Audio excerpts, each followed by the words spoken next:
মৃত্যুর ঠিক পরে মানুষের সাথে কি হয়? মৃত্যুর পরে কি হয়, প্রথমে আগে আমি আসি মৃত্যুর আগে কি হয়। মৃত্যুর আগেটা না জানলে পরেরটা জানা সম্ভব না।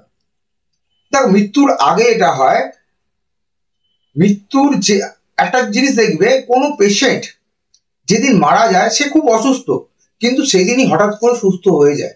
কারণ মানুষ যখন তার দেহ থেকে, মানুষ বলে না, যে কোনো প্রাণী এই পৃথিবীতে জন্মেছে, একটা কথাই আছে তোমার গীতাতে, কৃষ্ণ বলেছে যে কি নিয়ে জন্মেছিস, কি নিয়ে জন্মেছ আর কি নিয়ে যাবে, কি নিয়ে কষ্ট পাচ্ছ সেটা তো এই পৃথিবীতেই পেয়েছো, তাহলে তুমি হারালে কি? রোগটা আমরা এই পৃথিবীতেই পেয়েছি। তো সেই ক্ষেত্রে আমরা যখন শরীর থেকে, প্রাণ থেকে শরীরটা বেড়ে, সেদিন আমাদের রোগ থাকে না, কারণ আমরা নিয়ে যাবো না রোগটাকে, সেদিন আমরা সুস্থ থাকি। কিন্তু মৃত্যুর কিছু ঘন্টা আগে থেকে আমরা কিন্তু ফ্ল্যাশব্যাকে আমাদের পুরো জীবনটা দেখতে থাকি, এবং শরীরের মধ্যে কয়েক হাজার, মানে কয়েক কোটি বিছা কামড়ানো জ্বালা হয়। এবং মৃত্যুর পরে শরীর থেকে এই আত্মাটা, সোলটা বেরিয়ে যায়। সাধারণত কিছু ঘন্টা পর সে আবার ফিরে আসে এবং শরীরে প্রবেশ করার চেষ্টা করে। আমরা বলি না তেরাত্রি সাবধান থাকতে হবে তেরাত্রিরে, এটা কিন্তু রিলেটেড।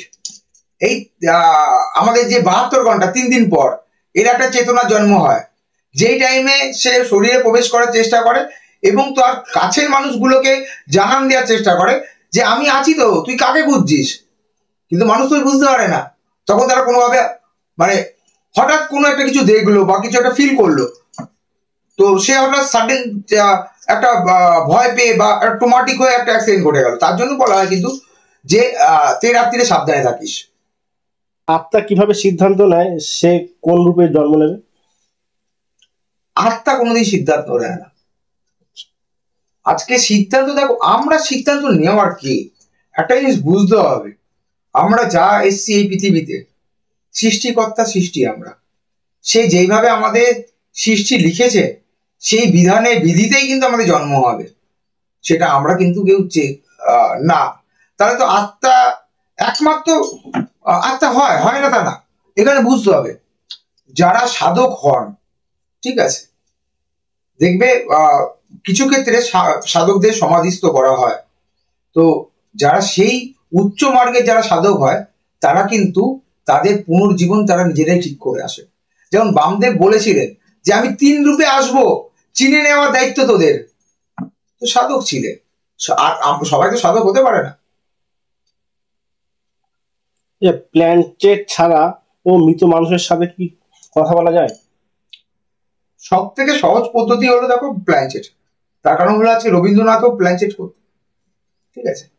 যদি আমরা ইতিহাস দেখি, বহু লেখক আছে, তাদের লেখার কিছু দৃষ্টিভঙ্গি, চেতনা বা তার কাব্য বিকাশের জন্য প্ল্যানচেটের মাধ্যমে তারা সাহিত্য রস নিঃসরণ করতেন, ঠিক আছে। তো প্ল্যানচেট হয়েছে, এটা খুব নমিনাল জিনিস। কিন্তু হ্যাঁ, একটা জিনিস বলি, লোকে বলে প্ল্যানচেট করাটা কিন্তু খুব একটা কঠিন নয়। কিন্তু প্ল্যানচেট করার পর আমি যে আত্মাকে ডাকছি, সেটাকে ফেরত পাঠানোটা কঠিন। তান্ত্রিক রিচুয়াল গুলো তারাপীঠে কেন করা হয়? তারাপীঠ হলো মহাশ্মশান। তারাপীঠে খালি করা হয় এটা ভুল কথা। দেখো, আমাদের মহাশ্মশানের মধ্যে আমরা যখন একটা মন্ত্র আছে, তারাপীঠ কামাখ্যা, তারাপীঠ কালীঘাট কামাখ্যা, 3 শ্মশানের আগে আমরা কোনো শ্মশানের ক্রিয়া করার সময় আমরা একটা মন্ত্রে উচ্চারণ করি। পুরো মন্ত্রটা বলতে পারবো না, এগুলো গুরুর প্রদত্ত মন্ত্র, তো সবসময় আমরা এটা প্রকাশ্যে বলতে পারি না। ওখানে আমরা একটা কথা খালি উচ্চারণ করি, কালীঘাট কামাখ্যা তারাপীঠ 3 শ্মশানের আগে, এই 3টেকে মহাশ্মশান ধরা হয়। তো এই 3টে জায়গায় তোমার পৌষাচিক কর্ম বা তান্ত্রিক ক্রিয়া বা কোন পেশ সাধনা এইসব কাজ করা হয়। সব থেকে বেশি মানে তারাপীঠ শ্মশানেই হয়। দেখো, তারাপীঠ শ্মশানে একটা টাইম বললাম না হতো, এখন বর্তমান পশ্চিমে এগুলো হয় না। ওটা একটা শপিং মল, ওটা হলো আধ্যাত্মিক শপিং মল। সবাই বেড়া দিয়ে একটা পসরা খুলে বসেছে, যাবে ভেতরে, দেখে ধুনি বসিয়ে, ওটা ধুনিটা হলো ওখানে, যেমন ওই মলে গেলে না সামনে দেখবে ডিসপ্লে থাকে যে এই জামা কিনবো, ওই জামা কিনবো, সেই জামা কিনবো, ধুনিটা এখন ওদের কাছে ডিসপ্লে, যে আসুন আমি এখানে যোগ্য করবো, আপনার যত সমস্যা আছে, কালসর্প দোষ, আপনার মাঙ্গলিক দোষ, গ্রহ দোষ খণ্ডন, আপনার পিশাচের দোষ, এই দোষ সেই দোষ, আসুন বসুন, ব্যবসা তারাপীঠের। মা কোথায় রয়েছে? তারাপীঠে যদি সকালবেলা উঠে গ্যালনকে গেলন মায়ের ভক্তিধারের রস ঢেলে মদ ঢালা হয়, মা বলেনি আমি এত মদ পালন করি। কিংবা সকালবেলা প্যারার নামে এই তোমার আটা গোলা চিনি গোলা যদি মাকে দেয়, ডায়াবেটিসের মা মারা যাবে। তো মা থাকবে, মা পালিয়ে গেছে। আর এই শ্মশানের কথা বলছো, শ্মশানে কোথায়? শ্মশানে তো যেটা মেন শ্মশান ছিল আমাদের, যেটা আমাদের কাঠে পোড়ানো হতো, যে সেই শ্মশানই তো বন্ধ হয়ে গেছে। তাহলে ওটা আর কোথায় শ্মশান? একটা সময় ছিল যখন আমরা যেতাম, তখন বয়স কত আমার, 3 বছর 4 বছর সবে আমার জ্ঞান ফিরেছে, তখন এবার ভয় না কাঁপতাম, বাবার হাত ধরে হয়ে যেতাম। তখন মাটির রাস্তা ছিল, এখনকার মতন ওই মাঝখান দিয়ে ঢালাই রাস্তা ছিল না, পায়ে কাপড় পুততো। তখন লাইট ছিল না শ্মশান, এখন লাইটও আছে। অন্ধকার শান্তির প্রতীক, যেখানে ঈশ্বর বসবাস করে, যেখানে শয়তানও বসবাস করে। আলোয় কিন্তু কোনো ভাবধারা সৃষ্টি হয় না, বা আলো থেকে কোনো কিছু শক্তিরস নিঃসরণ হয় না। প্রেতাত্মারাই কি আমাদের দিয়ে পৈশাচিক কাজকর্মগুলো করায়? দেখো, প্রেতাত্মারা তো সচরাচর অতটা ক্ষমতা থাকে না, তাহলে যে কোনো লোককে পজেস করতে পারতো, কিন্তু সেটা তো করতে পারছে না। বিশেষ করে দেখো, দুটো ক্ষেত্রে করা হয়। এক হলো কোনো তান্ত্রিক ক্রিয়ার মাধ্যমে সেই প্রেতকে যদি তোমার শরীরে চালনা করা হয়, আর যদি দ্বিতীয়ত ধরা হয়, যদি কোনো মানুষের উচ্ছা নেগে মানে খুব দুর্বল থাকে, উইকনেস থাকে, সেই সব ক্ষেত্রে তোমাকে সে তোমার শরীরটাকে পজেস্ট করে তোমার মাধ্যমে নানা ক্রিয়া করতে পারে। যেমন ধরো, আমি তোমাকে একটা ঘটনা বলছি, ছোট করে তোমাকে শোনাচ্ছি। তোমাকে এই পডকাস্টটা শুরু হওয়ার আগে আমি বলছিলাম, আমি এর আগে আমি এক জায়গায় ভাড়া থাকতাম, ওখানে আমার মন্দিরে ছিল। তো আমি জায়গাটার নাম বলছি না, কারণ বাড়িওয়ালার ব্যক্তিগত জায়গায় হিট করা হবে, সেটা করতে চাই না। তো আমি যে ঘরটায় থাকতাম, ওই ঘরটায় বাড়িওয়ালার শ্বশুর গলা দড়িয়ে মারা গেছিলেন। আর আমি যে ঘর থেকে বেরাচ্ছি, গেটের মুখেই শাশুড়ি হঠাৎ হোঁচটকে পড়ে মারা যায়। এবং তার লাগোয়া যে বাথরুমটা আছে, সেখানে একটা ভাড়াটিয়া থাকতেন, তার বাবা বাথরুমে যায় এবং তার মৃতদেহটাই বাইরে আসে।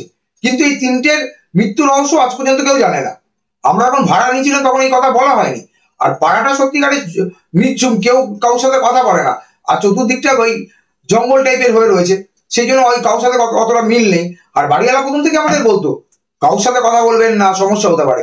যাই হোক, আমরা সেভাবে যোগাযোগ করতে পারিনি। কিন্তু যেহেতু আমার শাশুড়ি আমাদের কাছে অসুস্থতার কারণে কিছুদিন এসে মাঝে মাঝে থাকতেন সেই সময়, তো আমার শাশুড়ি কিছু শারীরিক খুব দুর্বল হয়ে পড়েছিলেন, খাওয়া দাওয়া টোটালি বন্ধ ছিল। তো ওনাকে পজেস্ট করে রাত্রি 12:30 নাগাদ। আজকে আমি নিজের চোখে দেখা, যেই মানুষটা ঠিক 5 মিনিট উঠে দাঁড়িয়ে থাকতে পারে না, সেই মানুষটা, আমার মায়ের ওজন 140 কিলো, আমি, আমার শ্বশুর মশাই, আমার বউ, 4 জন ধরে রেখেছি, 4 জনকে চারদিকে ছিটকে ফেলে দিচ্ছে লাথি মারছে।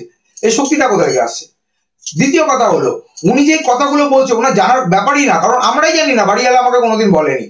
বাড়িওয়ালা বলেছে আমার শ্বশুর আত্মহত্যা করেছে, কিন্তু ওটা বাইরে ওদের একটা বাগান রয়েছে, বাগানের মধ্যে, কিন্তু ওই ঘরে যে করেছে, তারপরে আরো যে 2টো মৃত্যু হয়েছে, সেসব কথা তো আমি আমার শাশুড়ি মুখ থেকে জানতে পারি।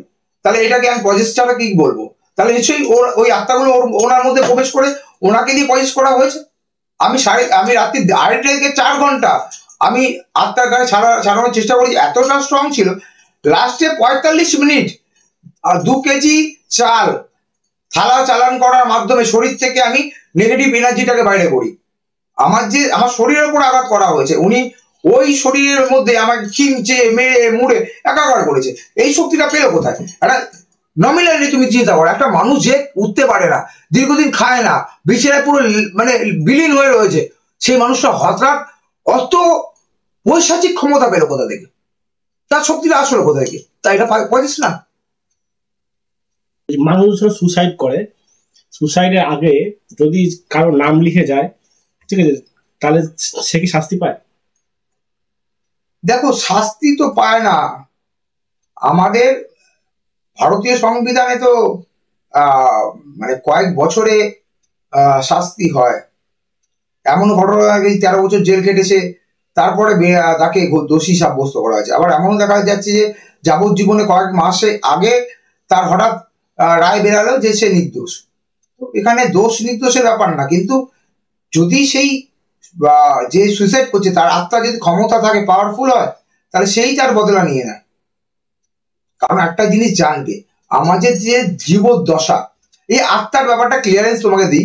লোকে বলে ভূত কখন হয়, আত্মা তো একটা ধরো ব্যাটারি, তুমি একটা মোবাইল কিনলে, মোবাইলটা একটা নর্মালি ইউজ করতে করতে 4-5 বছর পর তোমার ব্যাটারিটা খারাপ হলো, তখন কিন্তু ব্যাটারিটা খতরনাক না, কিন্তু সবে তুমি নিয়ে এসছো, কোনো কারণে বাড়িতে শর্ট সার্কিট বা কোনো কারণের দ্বারা ব্যাটারিটা বাস্ট করলো, ওই ব্যাটারিটা কিন্তু তোমার ক্ষতিদায়ক। তার মানে কথাটা কি বললাম, যে ব্যাটারি কিন্তু একটা জীবদ্দশা ছিল, সেই জীবদ্দশা কমপ্লিট করে খারাপ হয়েছে, তাহলে কিন্তু তখন ওই ব্যাটারিটা খতরনাক না। কিন্তু কোনো কারণে যদি তোমার জীবদ্দশার আগে সেই ব্যাটারিটা চলে যায়, মানে তার এক্সপায়ার লিমিটের আগে যদি নষ্ট হয়, তখন সে কিন্তু বিপজ্জনক। সেরকম আত্মা, ধরো আমার একটা ভাগ্যদশায় লেখা রয়েছে, আমার পুষ্টিতে বা আমার আমার ভাগ্যে লেখা রয়েছে যে আমি 80 বছর বাঁচবো, 70 বছর বাঁচবো, এই নক্ষত্রে, পুষ্য নক্ষত্রে বা এই নক্ষত্রে এই সময় আমাদের একটা মৃত্যু হওয়ার একটা সম্ভাবনা আছে। কোনো কারণে তার অনেক আগে আমার সুইসাইড করলাম বা আমি কোনো অ্যাক্সিডেন্টে মারা গেলাম, তাহলে আমাদের শরীরে কিন্তু একটা ডিমান্ডিং এর জায়গা থাকে, নির্দিষ্ট না কিন্তু, তাই সেগুলো ডিমান্ড, যেটা আমরা ভেবে রেখেছিলাম আমরা এটা করব, ওটা করব, কারোর প্রতি ভালোবাসা, যেই মায়া ত্যাগ করতে পারছি না, কিছু বাড়ি, কিছু অপূর্ণ স্বপ্ন, সেগুলোকে আমরা কিন্তু মৃত্যুর পরে অ্যাচিভ করার চেষ্টা করি, বাট ওটা আমাদের একটা ডিমান্ডিং এর জায়গা থাকে যেটা আমরা পাবো। That time this soul or spirit is a very dangerous for everyone. আর তখন ওরা খুব সেলফিশ হয়, তখন কাছের মানুষগুলোকেও তারা আঘাত করতে ছাড়ে না তাদের ওই অ্যাচিভমেন্ট করার জন্য।